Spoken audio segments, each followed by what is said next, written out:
Welcome back everyone to my Let's Play of Ogre Battle March of the Black Queen. We're here on the outskirts of the city of Zandu, which is the city that we are attempting to take over. It's the base where all the Imperial units are coming out of. Unfortunately, the base is staffed by General Hikash. General Hikash is the father of Rauny, the paladin who defected to the rebellion way back in the Valley of Castro.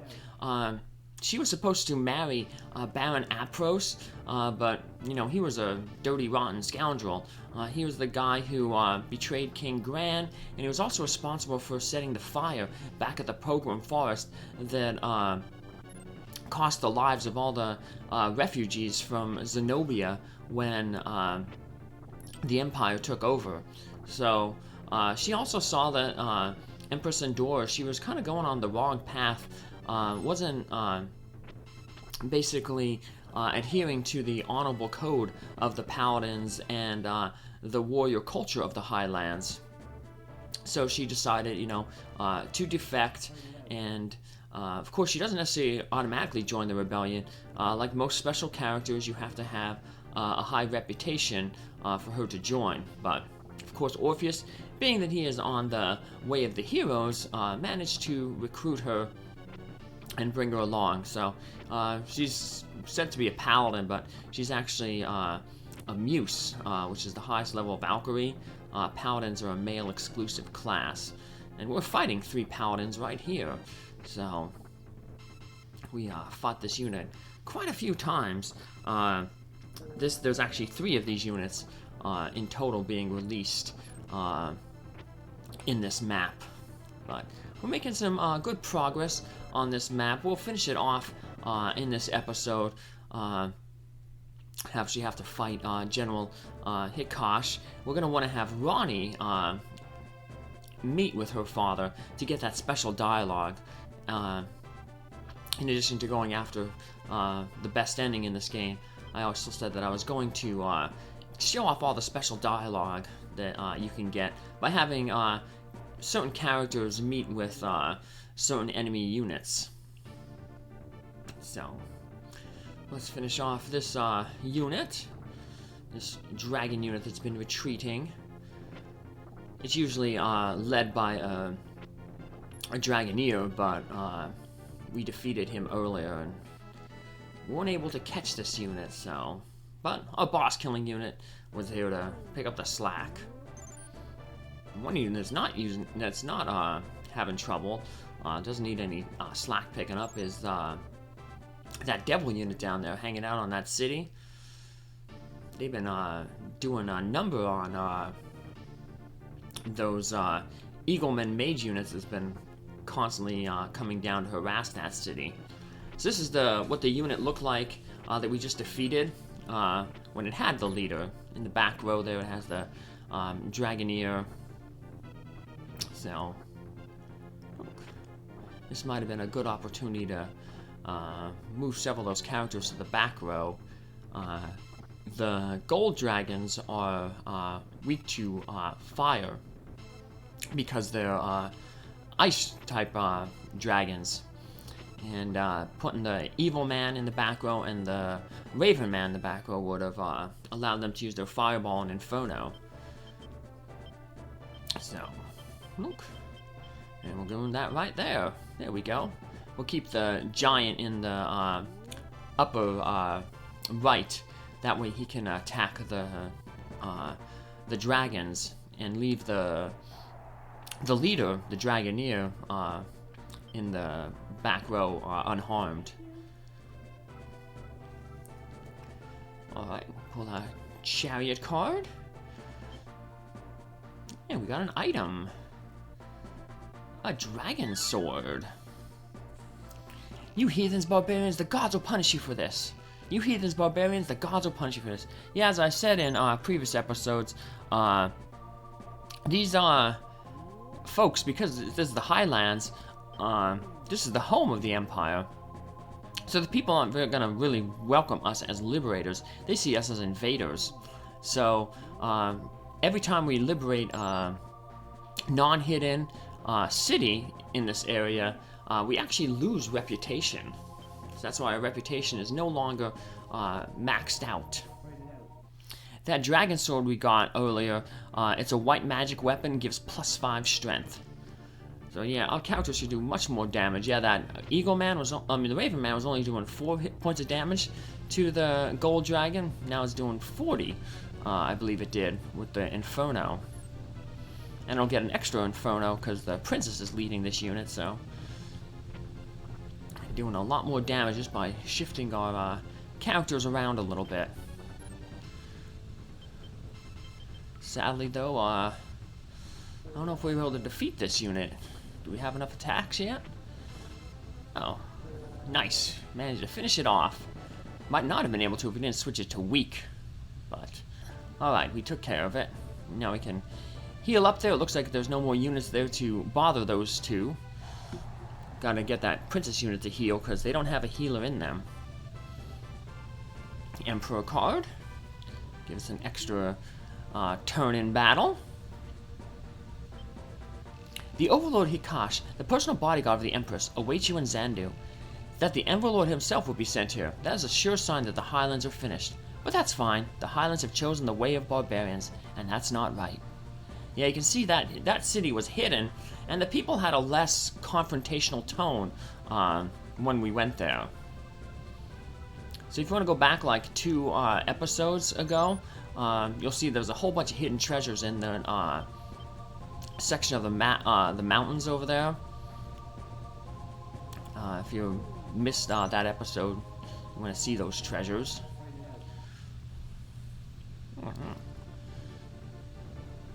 So yeah, this unit is like almost tailor-made to fight this unit. The Devil drops that meteor, and the meteor does physical damage, and that does a lot of damage to the mages in the back row because they have bad physical resistance. The acid that the undead zombie dragon on the front row uses can target characters in the back row, so it can take out the mages. Yeah, so we're able to take out the major damage dealers, the mages, without really injuring the front line much. So we don't have to worry about defeating the leader who's hanging out in the front line there and having them retreat. I'm going to bring my boss killing unit back to fight that angel unit. While this unit is really good against fighting these eagle men and mage based units, not going to be so good against anything that has a monk in it or an angel or a sylph in it, because they have that white magic spell that either the banish spell, the laser spell, or the missile spell, or the healing spells that can take out our undead phantom there. And like I said, we're going for no death playthrough here, so we don't want to lose any of our characters. So I'm gonna bring our boss killing unit there to intercept that angel unit. Yeah, that has a seraphim, 2 clerics, and an ice giant. So yeah, bad news for this unit. But not so bad news for our boss killing unit, because they can just overwhelm him with spells. We've got a beast. That's that egg that we can use to hatch a random beast type enemy.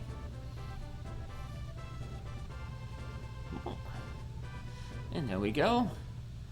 So if I wasn't so confident in my the power of my boss killing unit here, I'd be a little worried, because if we beat this unit without them, without defeating them all, they will be pushed closer to the city that we just gave up. We just I had that the devil-led unit there move out of the way, just in case this unit didn't reach this unit in time. But I'm totally confident in my Princess Liches and Wyvern there. But they're still going to need a break. So as you can see, they're pretty low on hit points. So But luckily, it looks like the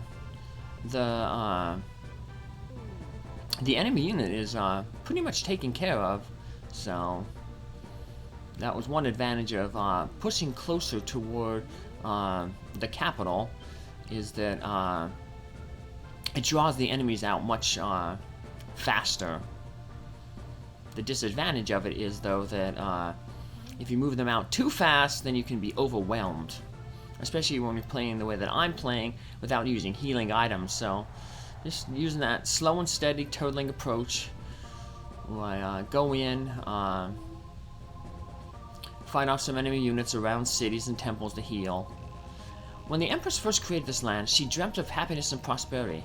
However, the teaching of black magic have spread, and the Empress began to clutch to her power, sending anyone who disagreed with her into exile or prison. There is no justice in the Empire today. Please save the Highlands. Yeah, some of our characters were exiles. For instance, Norn, the shaman, Debonair's wife. She was once a high monk, but she was demoted when she spoke out against the Empress and sent to Diaspola, that basically political prison. And she thought that we had killed her husband, but he, like her, eventually became a dissident.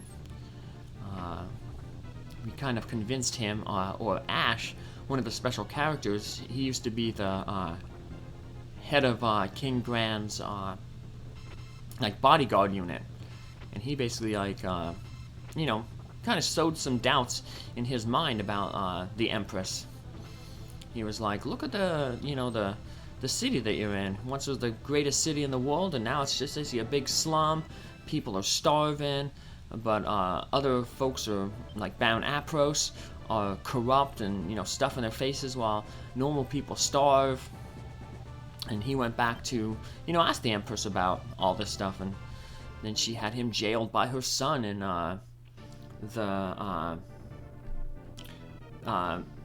back in Shangri-La. Her son Gars, we haven't seen him in a while. He's been a pain in Orpheus's side. First, he's a cause of a lot of problems. He was through Rashidi's black magic. He disguised himself as Ash and basically executed the old royal family, and that's why Ash was basically exiled and was stuck in that one city. He also was responsible for killing Grand Monk Force back in Island Avalon. That caused the Roshian temples to basically turn against the Empire, and caused Force's daughter Aisha to join our army and seek revenge on Gars, which we thought we got. We defeated him at Island Avalon, but he came back to fight again in Shangri-La, where he was basically leading the Imperial forces there that were going to drop that floating island on the city of Zenobia. That would have caused untold death and destruction, so it's a good thing we stopped him there. But he just keeps coming back. He did say that he was immortal. Maybe it's true. We'll learn more about that later. Why are you so intent on destroying the Highlands? Actually, we'll learn more about that in the next map. But let's not get too far ahead of ourselves here. We still have to finish off this map. We have a lot of more cities to liberate, treasures to find, and we still have General Hikash to confront. Nice, we got a lover's card. That gives us some reputation for the amount that we're losing. What kind we get rid of? Uh-oh. How could the Highlands be subject to invaders like you? Orpheus's tactical genius. Yes, Orpheus's tactical genius is allowing him to basically rout the Imperial forces, not only here, but throughout all the land that the Empire took over. Maybe the Empire should have got some better generals. Well, this unit seems to be led by a pretty wise leader. They keep retreating and getting new members to fight. Yeah, it looks like every single one of those units is fresh and new. The 3 paladins and the samurai master. The only one who looks like they took damage was the leader. Smart leader. He's like, I'm gonna go recruit some more flunkies. Flunkies. Sometimes they're called mooks. Cannon fodder. But I guess they can't be cannon fodder in this game because we don't have cannons. I'll just call them lackeys. Or flunkies. Bonk. Alright, well now we're gonna take over this city so you can't go back to it. Haha. What are we gonna get for this other than the scorn of the people who live in the city? And a terrible card. Although it might be good against that unit because none of them are flying and black magic. Invaders, get out of the highland!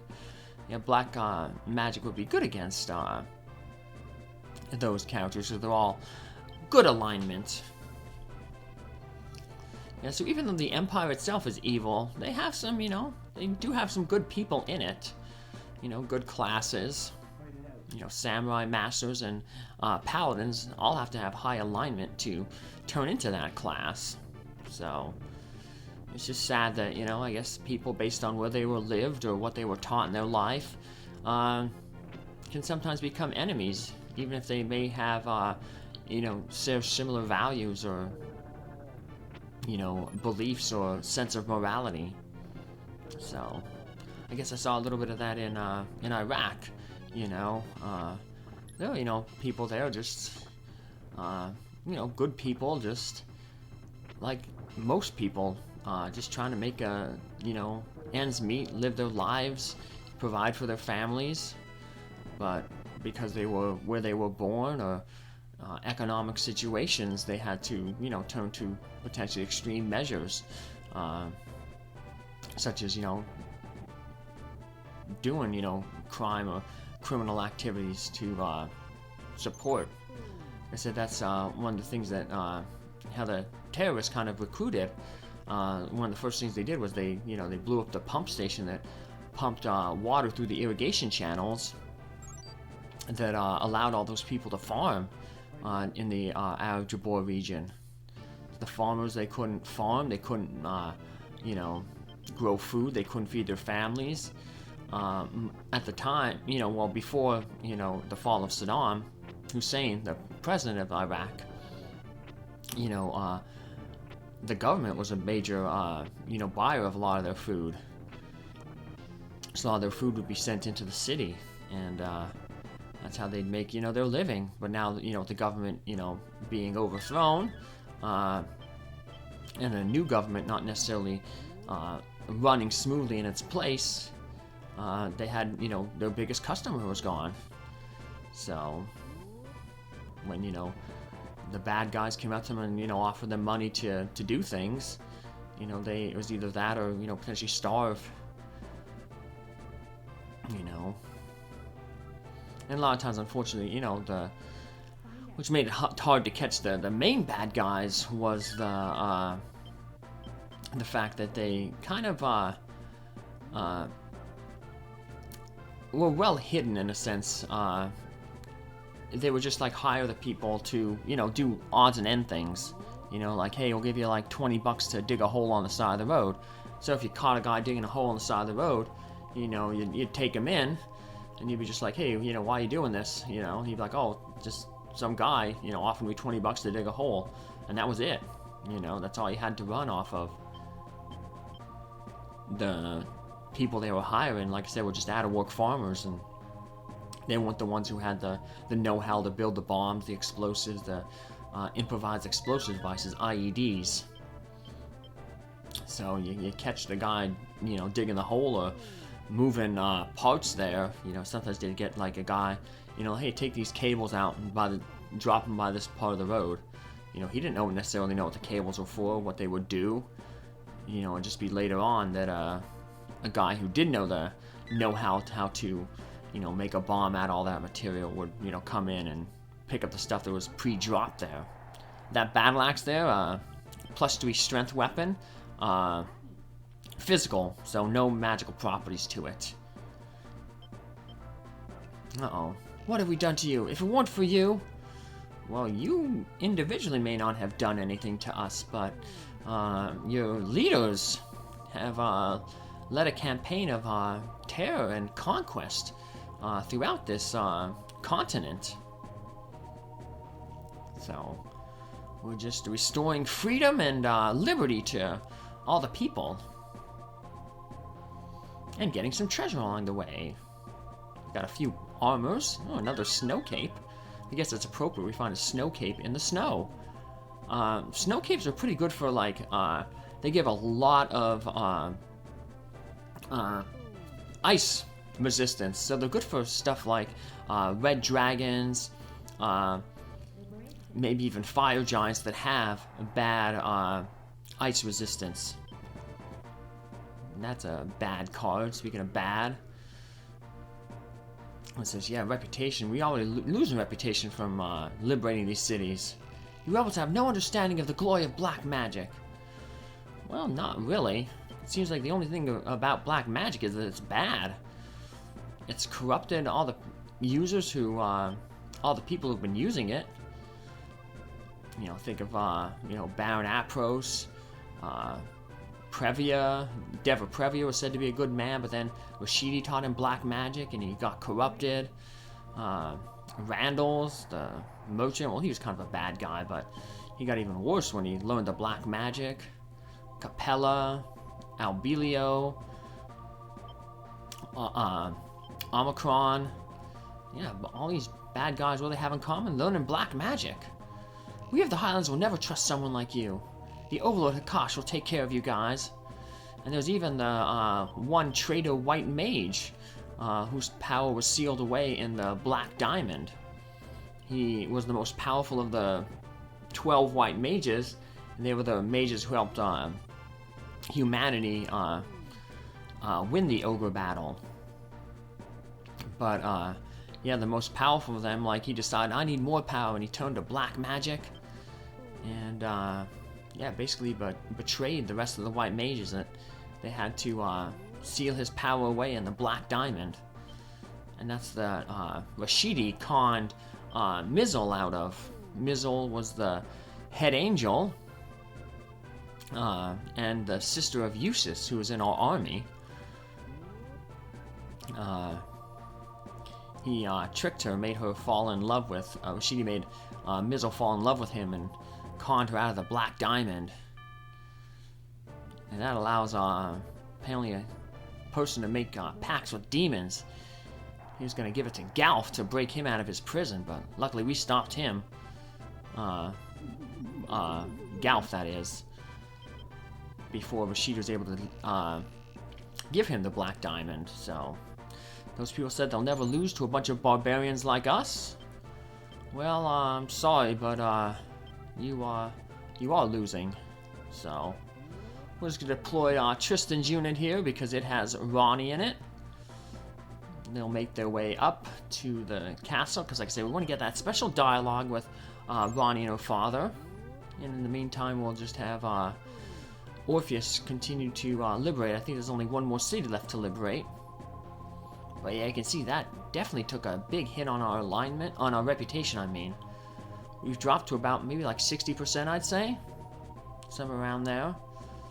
So, like I say, we could have avoided all this reputation drop if we just wait to liberate these cities after we defeat General Hikash and liberate this entire area. But I wanted to show off all the dialogue during the scenario and then after the scenario, so it won't affect the ending, really. It'll affect maybe some drops that we can get, and it'll affect a one number on the ending, but otherwise, not really. We of the Highlands will never bow to invaders like you. At the end, when you finish the you get a rating, and the rating is basically what your reputation is. So, luckily, this is the only map where liberating cities like this will cause a drop in reputation. So if you're really worried about it, one of the things you could have done, that I mentioned in a previous episode, was you could have avoided maybe doing one of the ways into the Highlands. For instance, you could have avoided doing the Rauny Sea route. Then you'd have two maps that you could have used to build up your reputation back again. The people of the Highlands have forgotten the gods and strayed to evil. All we can do now is place our trust in you. Please try to save the souls of the Highlanders. Yeah, you see the hidden temples, not, really as mean. But yeah, like I said, saving a map or two would have allowed you to build up that reputation. But we'll build it up a little bit when we, in the next map. We still have 2 more maps to go. We won't have enough time to build it up to, 100%, but I'm shooting for like at least 80, because there are certain items that you can get if you have at least a reputation of 80. So I'm gonna swap out units there. I was doing a swap and switch. I mixed the 2 words up. Swipped. Now I want to swap out Rauny from Tristan's unit there. Throw her in Orpheus' unit, because Orpheus can fly, and that way Orpheus will get her there quicker. Because all that's the only thing keeping us from fighting the General Hikash is just that special dialogue we want to get. So yeah, see, it gives plus 16 cold, the Snow Cape, and it doesn't reduce any resistance to fire. A lot of times when you get an item that gives plus to one element, it takes a minus to the opposing element. You see that a lot with the white and black magic armors. It'll give, like, say, plus 10 white at the cost of plus 10 black, or vice versa. So a lot of these weapons are pointless. We already have better weapons, so just sell them and get rid of them. Eventually we'll pump a lot of that money into the merchants. So yeah, for now, like I said, because we have a smaller army, although it's not really all that small, 65 characters, we have more than enough weapons and armor. So all the stuff that we're getting is worse than stuff we already have. Maybe that death armor might have been good, but yeah, I got a lot of money for it. A royal crown. It's not the crown though that we get to make princesses out of, though. So we got an undead ring, but we sold our undead staffs and earlier, and we don't need any more zombie dragons. So we already got the one that we're gonna use, the one of each class. So General Hikash has 4 Muse bodyguards. The general is level 27. His bodyguards are levels 23 and 22. So 2 level 23 muses and 2 level 22 muses. Muses are the class that Rauny is in, so he's surrounded by units that are like his daughter. Just checking out our tarot cards there. I'm gonna want to use 1 or 2. Rauny, that I will have to face you in battle. Father, put down your sword. The Empire's finished. You must have noticed the change in Empress Endora. She is a blemish on the honor of the Highlands. Shut up! We are a noble family who have always been supported by Her Highness. I must protect her to the end. Why do you not understand this? But Father, No, I understand. You must follow the path that you believe in. You need not make the same mistake. I fight for my queen, for my own honor and pride. Now draw your sword, Rauny. Show me the strength of a paladin. Well, she doesn't have a sword. She has a trident, like a spear. Oh, yeah, it's a spear. Trident would have like 3 heads on it. And the Nixies have tridents. I guess it's fitting for them, being that their trident is kind of like a fishing instrument. And the Nixies, being mermaids, would probably hunt fish. It seems that the gods have chosen you over the Empire. But even so, I cannot allow you to proceed further. For the honor and pride of the Highlands, come and taste the edge of my sword. So he starts off with a hit-all attack. And that's going to be a common in all the remaining bosses. They have a nice hit-all attack, and then they come back with some single targeting attacks. We're going to scare away all his Muse bodyguards. Run away! He has a wind attack there. Yeah, not too bad. Now we'll just set our tactics to weak so we do the most damage possible. Phantom. So he's has the weakest to black magic, which I guess means that he must have a high alignment, which I guess is fitting because he's seems like he's just an honorable warrior, just caught on the wrong side, you know. Ouch! Our Wyvern there did some good damage, and our Lich finished him off. And you don't get any, you know, final dialogue from him. You know, we had some bosses who had like a final closing statement, you know. Like for Gar, we said like, you know, Debonair, like, watch after Her Highness, take my sword, you know. A few of the bosses had some extra dialogue after they were defeated, but I figure he might say one last thing to his daughter, but I guess he said all he needed to tell her before, you know, he fought her there, so. And with the defeat of General Hikash, that opens up the capital of the Empire to Orpheus' army. And that's where we'll be heading in our next episode after we revisit the city of Xandu area. Come back, and thanks for all your support. Have a good day. Bye.